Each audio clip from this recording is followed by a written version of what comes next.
I am world coolest dictator, you all are under investigation. अगर किसी के 3 बच्चे होते थे तो तीनों को डिफरेंट गैंग्स ज्वाइन कराए जाते थे। आप इस शख्स को देख रहे हैं, इसका नाम सुन के दुनिया के बड़े बड़े गैंगस्टर्स या तो मुल्क छोड़ के भाग जाते हैं या अपने प्रोफेशन से तौबा कर लेते हैं। Nayib Bukele, president of El Salvador.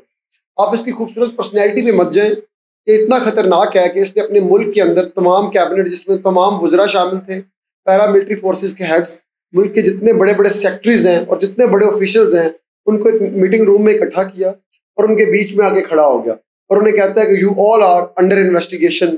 सब डर के एक दूसरे का मुंह देखने लग गए कि ये क्या बोल रहा है।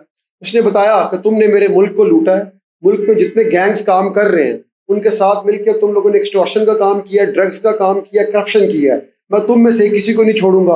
और उसने सच में किसी को नहीं छोड़ा। एल सल्वाडोर अमेरिका और मेक्सिको का हमसाया मुल्क है। 2019 में नायब बुकेले जब सल्वाडोर का प्रेसिडेंट इलेक्ट होकर आया तो उस मुल्क के हर शहर में तकरीबन 3 से 4 बड़े गैंग्स काम कर रहे थे। उसमें MS-13, the 18th street, the eagle, the rebel, ये सबसे फेमस गैंग्स थे। और हर गैंग मेंबर के चेहरे पे एक खास किस्म का टैटू बनवा रखा था ताकि दूर से आने वाले शख्स को पता चल सके ये किस गैंग में काम करता है। सर आप अंदाजा लगाएं, 60 लाख आबादी वाले मुल्क में 2 लाख लोग तकरीबन गैंग्स में काम करते थे या गैंग्स के लिए काम करते थे। बाकी पूरा मुल्क इनके हाथों लूट रहा था या कत्ल हो रहा था। डकैती, स्नैचिंग, किलिंग और ड्रग्स इन गैंग्स के मेन प्रोफेशंस थे। सर लोग प्राउडली एक दूसरे से पूछते थे कि आजकल किस प्रोफेशन में हो, और लोग प्राउडली ही एक दूसरे को बताते थे कि मैं आजकल किलिंग में हूँ। दूसरा उससे पूछा था तुम किस प्रोफेशन में हो, वो कहता था मैं ड्रग्स में हूँ। और सर प्रॉपर वफादारियां तब्दील की जा रही थी। एक गैंग को छोड़कर दूसरे गैंग में जाया जाता था जब कोई अच्छी ऑफर मिलती थी, और जो कोई गैंग मेंबर एक्सपीरियंस हो जाता था तो वो अपना गैंग बना लेता था। ऐसे ही जैसे किसी ने 2 साल किसी कपड़े की दुकान पे काम किया है, उसे एक्सपीरियंस मिल गया और उसने अपनी कपड़े की दुकान बना ली है। अगर किसी के 3 बच्चे होते थे तो तीनों को डिफरेंट गैंग्स ज्वाइन कराए जाते थे। पहले वाले को 18 स्ट्रीट ज्वाइन कराया जाता था, छोटे वाले को द रेबल ज्वाइन कराया जाता था और दरमियान वाले को MS-13, ताकि हर गैंग में अपना असर रसूख रखा जा सके और करप्शन और जराइम का पैसा हर तरफ से आ सके। सर आप अंदाजा लगाएं, एल सल्वाडोर की पूरी मैनेजमेंट इन गैंग्स को मुकम्मल सपोर्ट करती थी और उनसे अपना हिस्सा वसूल करती थी।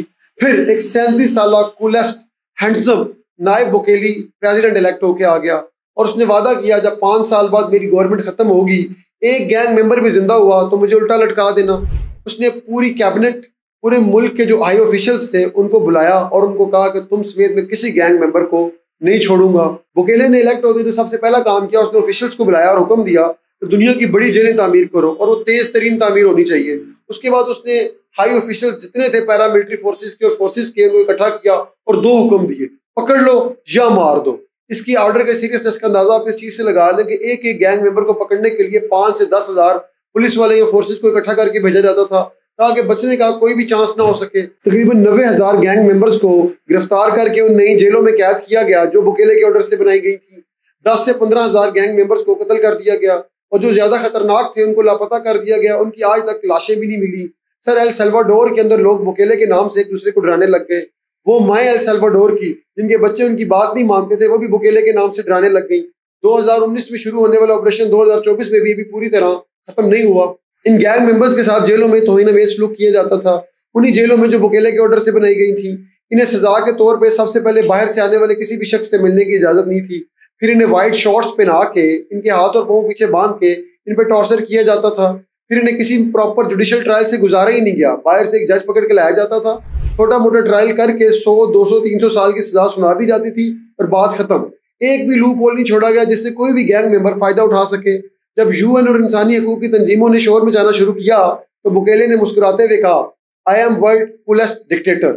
उसके लोग उससे बहुत खुश हैं, उसे सर आंखों पे बिठा रहे हैं। सर मुल्क ठीक भी ऐसे किए जाते हैं, हिम्मत, हौसले और प्लानिंग के साथ, बगैर किसी का प्रेशर लिए हुए। आप अंदाजा लगाएं, 5 साल पहले दुनिया का सबसे बड़ा किलिंग कैपिटल से दुनिया का सबसे सेफेस्ट कैपिटल बनाया गया El Salvador. The credit goes to Nayib Bukele.